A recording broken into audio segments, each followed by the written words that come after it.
Ya, ¿cuál es tu personaje favorito en la Biblia? Nehemías. Nehemías. Nehemías. Nehemías. ¿Alguien más? José. José. David. David. Isaías. Isaías. Jeremías. Esther. Jeremías. Jeremías. El llorón. Ya, ¿alguien más? José del Antiguo Testamento, no sé cuál era el de él. José casado con María o José del Antiguo Josué. Testamento. José de los Leones. Puedes pasar a la clase de los niños si quieres a volver a José de Egipto. Ok. ¿Alguien más? Pablo. Saqueo. Saqueo. El enano. Ok. El rey Salomón. Mi tatarabuelo. ¿Alguien más? Moisés. Moisés. Abraham. Padre de fe. Moisés. Ya. Ok. Todos tenemos nuestro favorito. ¿Qué? Ana como mujer. Ana. Ana. Epafrodito. No. Ok, muy bien. Todos nosotros tenemos nuestro personaje y por diferentes razones, y quizás nos identificamos con esos personajes en diferentes etapas de nuestra vida. Y vamos a comenzar una nueva serie hoy que no sé cuánto va a durar, porque vamos a pasar por casi todos los personajes principales de la Biblia, porque hay cosas que podemos aprender de la vida de ellos. Es más, la Biblia dice que deberíamos aprender de ellos. Primera de Corintios, capítulo 10. Primera de Corintios, capítulo 10, versículos 11 y 12. Si recuerdan, la carta a la iglesia de Corinto es escrita a una iglesia llena de problemas. Y ellos eran una iglesia carnal. No estaban siguiendo la enseñanza del apóstol Pablo, no le estaban haciendo caso a Dios en su palabra. Y entonces Pablo les corrige mucho en esta carta y él dice, y yo les quiero recordar todo lo que vivieron sus antepasados. Todos los que estuvieron antes de nosotros, que salieron de Egipto y querían volver a Egipto, olvidaron que habían sido esclavos. Querían volver a Egipto, olvidaron que Dios ya había provisto agua y maná en el desierto. Y seguían ellos buscando dioses falsos y seguían con problemas. Y él dice esto, después de recordarles eso, él dice en versículo 10, ni murmuréis como algunos de ellos murmuraron y perecieron por el destructor. Esta es mi pregunta. Si Dios te destruyera a ti por murmurar, ¿estarías aquí hoy? Grave, pero murmuraron, versículo 11, y estas cosas les acontecieron como ¿qué? Como ejemplo, y están escritas para amonestarnos a nosotros, a quienes han alcanzado los fines de los siglos. Así que el que piensa estar firme, mire que no caiga. O sea, cuando vemos lo de Nehemías, cuando vemos a Moisés, cuando vemos a Ana, cuando vemos a otros personajes de la Biblia, José, eso todo está escrito en la Biblia para amonestarnos, para enseñarnos, para que nosotros no cometamos los mismos errores de ellos. Y después dice así que el que piensa estar firme, ¿y quién piensa estar poco firme? Bueno, Wendy quizás con su bastón. Pero hay personas que, no, ellos insisten, yo estoy bien. Yo no tengo ese problema ya, pastor. No, no, yo no voy a caer en eso. Yo estoy bien. Y salimos muchas veces desprevenidos a la calle y olvidamos que Satanás es que león rugiente y nos quiere devorar. Si llamaran hoy y dijeran, pastor, por favor anuncie en la iglesia que se escapó un león del zoológico de Buin, lo estábamos trasladando a Buin y se escapó ahí en casas viejas, ¿qué harían ustedes? ¿Saldrían así desprevenidos? Dejarían ir al Hugo primero a ver si está, ¿cierto? ¿Por qué? Porque uno va a tomar eso en serio. Pero la Biblia nos dice, Satanás nos quiere matar, hurtar y destruir, Juan 10:10. ¿Y qué hacemos nosotros? Nada. Ni nos vestimos de la armadura, no estamos así como muy prevenidos. Entonces, lo que quiero es aprender de los errores y de las victorias de los personajes del Antiguo Testamento. Y creo que va a ser entretenido porque ustedes creen saberse las historias, pero van a ver algunas cosas que van a aprender. Primeramente dice el pasaje, y estas cosas les acontecieron como ejemplo. Podemos aprender de un mal ejemplo, pero también podemos aprender de un buen ejemplo. Entonces, cuando dice que fueron un ejemplo, deberíamos estudiar el ejemplo, porque yo creo que en figura, en una historia, se nos graba mejor, lo recordamos mejor, que simplemente, bueno, quizás un refrán lo recordamos, pero puntos y un poema quizás no lo recordamos tanto, pero historias las recordamos. ¿Por qué? Bueno, primero yo me identifico con el personaje.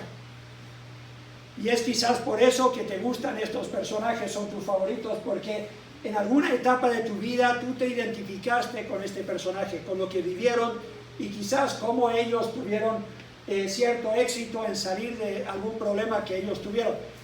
También yo con más facilidad me acuerdo la historia. Entonces, cuando yo me puedo acordar en el momento que necesito acordarme para aprender la lección, para aplicarla a mi vida, es más fácil recordar una historia o un personaje. Tercero, yo soy transformado por ese ejemplo. Yo tengo un amigo que es también mi hermano mayor, probablemente uno de mis mejores amigos.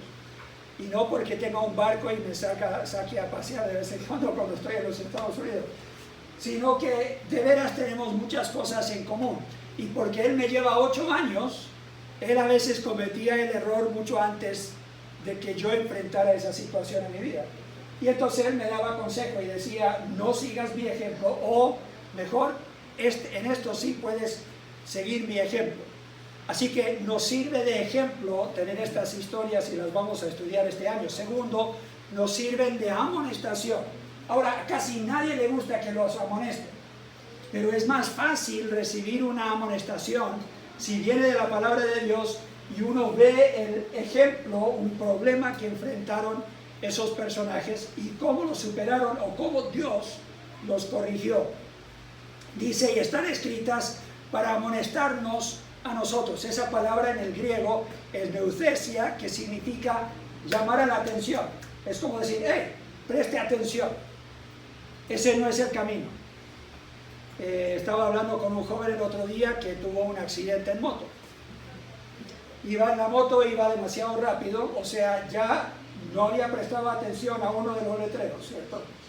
Que dice ahora que uno debería ir a qué velocidad. Me parece demasiado lento, ¿cierto? Pero después se está acercando a un lugar donde están haciendo una construcción. Y hay un letrero que dice excavación profunda. Y hay otro letrero que dice que baje a 30 kilómetros por hora. Y también hay un letrero que nadie cree cuando lo ponen, porque es raro verlo, que dice hombres trabajando. Casi siempre uno ve a 3 o 4 supervisores y uno trabajando, ¿sí o no? Pero pusieron esos letreros y él siguió derecho como si no estuvieran ahí. Y yo lo fui a ver en el hospital, una pierna se partió un brazo, le hicieron cirugía en el brazo, estaba tremendamente golpeado. Y él dijo, la verdad, iba desprevenido, no estaba prestando atención, y cuando ya vi los conos y frené, no pude parar. Eso es lo que nos pasa a muchos en la vida. Porque creemos que vamos a ser la excepción, ¿sí o no? Es que eso le pasó a David, pero igual esto no me va a pasar a mí. Es que eso le pasó a José, o le pasó a Ana, o le pasó a... Y tenemos a estas personas que vivieron estas experiencias, pero creemos ser la excepción. Entonces necesitamos un llamado de atención, porque tenemos la misma tendencia de hacer lo que ellos hicieron. La condición del ser humano no ha cambiado mucho desde Adán y Eva. Las mujeres siguen diciéndole al hombre lo que deben hacer y lo meten en problemas. ¿O no? Sí. ¿Están despiertos? Quería asegurar que estaban despiertos. Ya, ahora todas las mujeres están molestas conmigo. No. No siempre sucede así. Los hombres también la embarran. Y a veces solitos. Y vamos a ver cómo lo hacen, ¿no? También es porque enfrentamos las mismas pruebas. Satanás es astuto, pero no tiene por qué inventar la rueda de nuevo. ¿Por qué?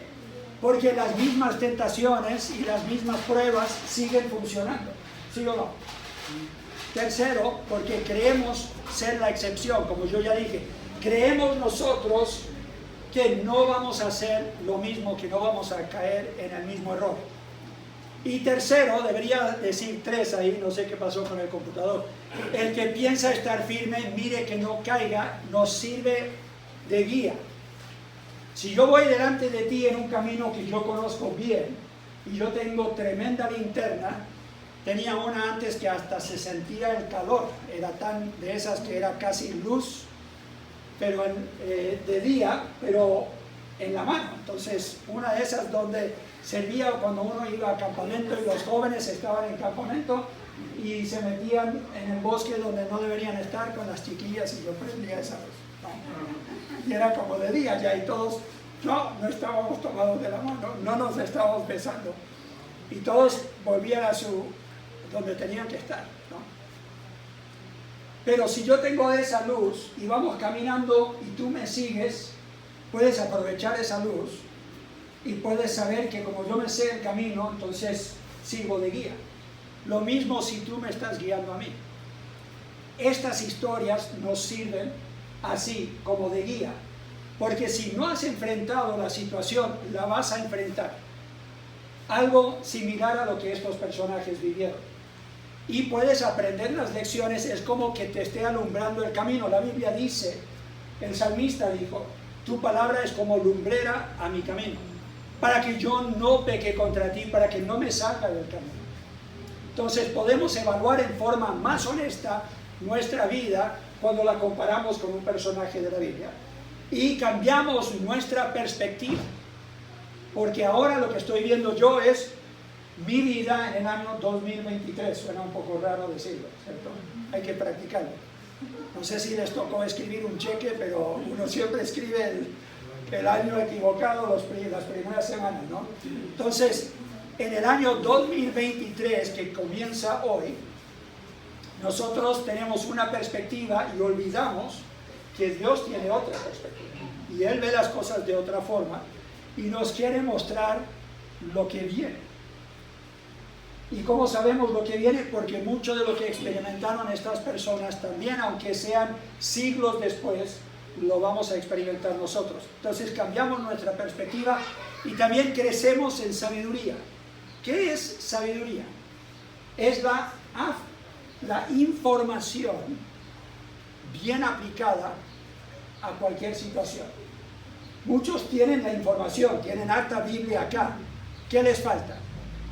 La aplicación. Y cuando uno dice, pero ¿qué fue lo que dijo Jesús? ¿O qué fue lo que pasó en la vida de José? ¿O te acuerdas lo que pasó en la vida de Ana o lo que pasó en la vida de... Y uno comienza a mencionar a estos personajes y dice, ¿verdad? Y como que ahí comienzan a captar lo que tienen que hacer con la información que tienen acá, la tienen que aplicar a sus vidas. Entonces, esto sirve de introducción para que ustedes sepan a qué estamos apuntando este año. Vamos a estudiar estos personajes. Si quieren, pueden traer un cuaderno. Van a ver algunas cosas que van a querer ir apuntando en el año. Y quizás, si son como yo, por ahí en jueves o viernes uno ya se olvidó lo que en mi caso yo prediqué. A veces se me olvida algo de lo que yo prediqué y es bueno entonces tenerlo en el cuaderno para uno poder repasar los puntos que debería uno recordar. Todo crecimiento requiere ¿qué? Quiero que lo repitan conmigo. Todo crecimiento requiere cambio. ¿Y a quién le gusta el cambio? ¿Ok? Hay algunos de nosotros que nos gusta el cambio, pero si eres como yo, te gusta el cambio que tú inicias. que es tu idea, ¿cierto? Yo llego a la casa y cuando todavía tenía los hijos en casa yo decía, ya, esto es lo que vamos a hacer, vamos a cambiar. Wendy dijo, menos mal ella no es ciega, porque me gustaba cambiar los muebles. De vez en cuando uno se cansa de tenerlos siempre en el mismo lugar, entonces los cambiaba. ¿Te gusta la idea del cambio? Si es tu idea. Si te llega otro con el cambio, por ejemplo tu jefe, no te gusta tanto el cambio. Pero esta es la verdad, todo crecimiento requiere cambio y todos por naturaleza resistimos el cambio. No todos los cambios, algunos nos gustan y los adoptamos rápido, pero casi todos resistimos el cambio. Todos resistimos entonces el crecimiento, porque si todo crecimiento requiere cambio, entonces vamos a resistir el crecimiento que Dios quiere ver en nosotros. A menos que nos proponemos a que este va a ser un año de crecimiento. Todo crecimiento entonces requiere un plan. ¿Cómo voy a enfrentar yo los cambios que vienen? Es más, ¿cómo voy a promover yo esos cambios en mi vida? Si me ven triste es porque estoy a dieta. Estoy tratando de hacer unos cambios. Porque llegué de los Estados Unidos muy gordo y quiero ir al cardiólogo, pero no quiero que me rete. Entonces yo sé que si él me ve en el peso en que estoy, él me va a recordar que yo ya tuve un infarto y me va a retar, pero va a ser para mi bien o no. Sí. Ustedes lo pueden ver, pero si estuvieras en mi lugar, ¿qué harías? Entonces hay ciertos lugares donde yo ya no puedo ir, ciertos espacios en el líder donde yo ya no puedo pasar. Porque si yo paso por ahí, donde están todas las galletas, los chocolates, los queques, el pan, ¿qué voy a hacer? Para el Charlie, el perro, ¿cierto? No lo voy a comprar para mí, pero Wendy sabe que si está en la casa, aún para el Charlie, a menos que ella lo esconda, yo de vez en cuando me voy a llevar uno. Entonces, no es fácil llevar a cambio un cambio, hacer el cambio, no es fácil a menos que tengas un plan. Tienes que tener una meta, tienes que tener pasos concretos que vas a dar. Entonces, yo no solamente quiero repasar los personajes de la Biblia, espero darles unos planes bien prácticos de cómo sobrellevar algunas situaciones que enfrentaron estos personajes. Lo que impide crecimiento generalmente es una de estas tres áreas, porque si quieres ver crecimiento y cambio en tu vida, primero tienes que tener visión. Yo tengo que verme en el espejo y verme ¿qué? Más esbelto. Quizás tener una foto de mí, estamos viendo fotos, Wendy y yo, de años atrás, y yo me vi mucho más flaco, y yo dije, wow, para poder volver a esos años, ¿no? 2008, por ahí, no me acuerdo cuándo era, pero tienes que tener una visión de lo que quieres lograr. Y muchos de nosotros no la tenemos muy clara. ¿Qué es lo que Dios espera de mí? ¿Qué es un cristiano maduro? ¿Cómo se ve una persona espiritual? ¿Qué dice la Biblia? Eso lo vamos a ver. Segundo, tienes que tener la intención. Y a veces no somos constantes en eso. Algunos días decimos, hoy sí, y llegamos a fin de día y lo celebramos, y el próximo día, ¿qué decimos? Voy a volver a comenzar el lunes, ¿o no? ¿Y cuántas veces hemos vuelto a comenzar? Tenemos que tener la intención, no solamente de comenzar, pero también de terminar bien. Tercero, tiene que haber un método, y no siempre lo tenemos concretado, y muchos cristianos llegan hasta acá. Tienen una visión más o menos clara del cambio que Dios quiere en ellos. Dicen, yo tengo la intención, yo quiero cambiar. Y después dicen, pero no sé qué hacer. No sé cómo hacerlo. Y es cuando vienen y piden algo de consejo de Wendy o de mí. Estamos aconsejando a algunos matrimonios. No son de nuestra iglesia, tranquilos. Pero son amigos de amigos que nos han recomendado y estamos aconsejando a estos matrimonios, porque han llegado a una etapa en que dicen, no nos gusta cómo nos estamos llevando, pero no sabemos cómo cambiar. Tenemos una idea de que lo que estamos viviendo no le agrada a Dios, por lo que dice la Biblia, pero no sabemos qué pasos tomar. Necesitamos un plan concreto, práctico, algunas tareas, y ahí entramos Wendy y yo y decimos, aquí les vamos a ayudar a tomar esos pasos. Así que de eso se trata, por lo menos los primeros 6 meses de este año. ¿Cómo crecemos? Entonces, si resistimos el cambio, ¿cómo vamos a crecer? Bueno, si todo lo que hemos visto es verdad, ¿cómo alcanzamos a crecer algo, aunque sea un poco? Bueno, crecemos a la fuerza. Ahora, son casi siempre presiones externas. Llegan tus padres, tu jefe, tu pastor, la pobreza, la enfermedad, y el médico te dice, ya no puedes hacer eso como antes, tienes que dejar de fumar, o tienes que dejar de beber, o tienes que comenzar a hacer ejercicio, o tienes que... Y de repente nos vemos enfrentados con una presión externa que exige que nosotros hagamos cambios. Cuando el precio es demasiado alto, cambiamos y hay crecimiento. Y a veces Dios trae esa presión a nuestras vidas. Hebreos capítulo 12 dice que a todo hijo que Él ama, Él disciplina y hasta azota. ¿Para qué? Para que participemos de su santidad. Él quiere ir moldeándonos, que seamos más como el Señor Jesucristo. Entonces Él permite eventos y cosas en nuestra vida, como vamos a ver lo que le sucedió a Israel en el Antiguo Testamento. Se apartaban de Él y Dios traía a un enemigo que los llevara en cautiverio o que llegara a un problema, una dificultad, para que ellos enfrentaran la verdadera condición de su corazón. Pero es mucho mejor si nosotros crecemos por presión interna. Que yo tengo la convicción de que yo necesito hacer unos cambios, de que yo necesito crecer. Tengo que motivarme a obedecer por amor a Cristo en esas áreas que hasta ahora he ignorado. Motivarme a construir en sabiduría una vida que realmente vale la pena vivir. Y motivarme a glorificar a Dios cuando llevo mucho fruto. Quiero que vayan conmigo a Juan capítulo 15. Y vamos a ir a menudo a este pasaje en esta serie, pero quería plantar la semilla de este pasaje.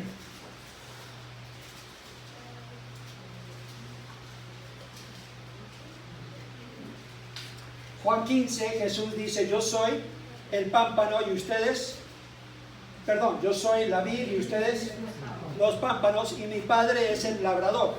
Entonces está dando una ilustración. Y lo que Él quiere es que nosotros llevemos fruto. No voy a entrar en detalle porque eso va a ser otro mensaje, pero simplemente quiero resaltar el versículo 8 que dice, en esto es glorificado mi Padre, en que llevéis ¿qué? Mucho fruto. Esta es la pregunta, ¿hay mucho fruto en tu vida? ¿Está creciendo tu fruto? ¿Estás produciendo, por ejemplo, el fruto del Espíritu? ¿Hay más amor, gozo, paz, paciencia, benignidad, bondad, fe, mansedumbre y templanza, que es dominio propio? ¿Estás creciendo en estas cosas en tu vida? Si no, yo creo que esta serie te puede ayudar, porque vamos a ver a personajes que tuvieron que crecer en esas áreas, y algunos presionados de afuera. Otros encontraron la forma de ellos mismos presionarse, de ellos mismos tener esa motivación interna, motivados a glorificar a Dios con mucho fruto. Dios espera crecimiento en tu vida. No es una opción. ¿Cómo lo sabemos? Juan 15 y versículo 8, como acabamos de ver, que llevemos mucho fruto y seamos así como sus discípulos. Otros van a notar que somos sus discípulos por el fruto que estamos mostrando. Y Efesios 4 y versículo 15 dice que deberíamos nosotros seguir la verdad en amor, crezcamos en todo en aquel que es la cabeza, esto es Cristo. Unos versículos justo antes de eso dice que deberíamos estar creciendo a la estatura de la medida de Cristo. Yo me mido con Él. Y si no te pareces mucho a Cristo, entonces ¿qué tienes que hacer? Tienes que crecer. Y ese crecimiento requiere cambio.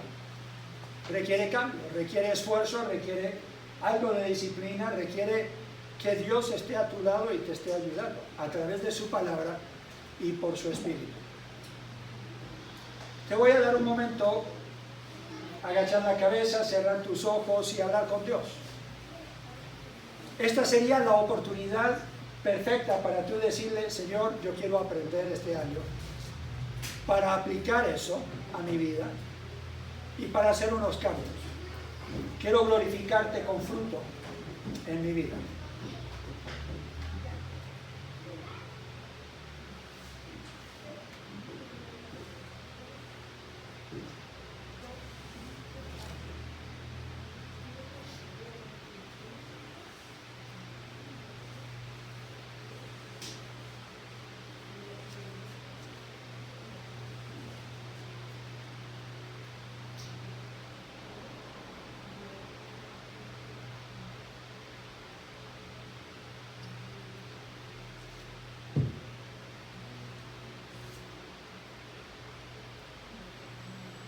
Padre Celestial, yo quiero pedir por los que están al alcance de mi voz, que ellos sientan la importancia de seguir creciendo, de no estancarse en este año, de no simplemente mantener su zona de comodidad, sino de tomar esos pasos de fe y de crecimiento, de hacer esos cambios que te agraden a ti y te glorifiquen a ti, que muestren que ese fruto realmente es porque tienen el Espíritu Santo en sus vidas. Lo pedimos por los méritos sin iguales de Cristo Jesús. Amén.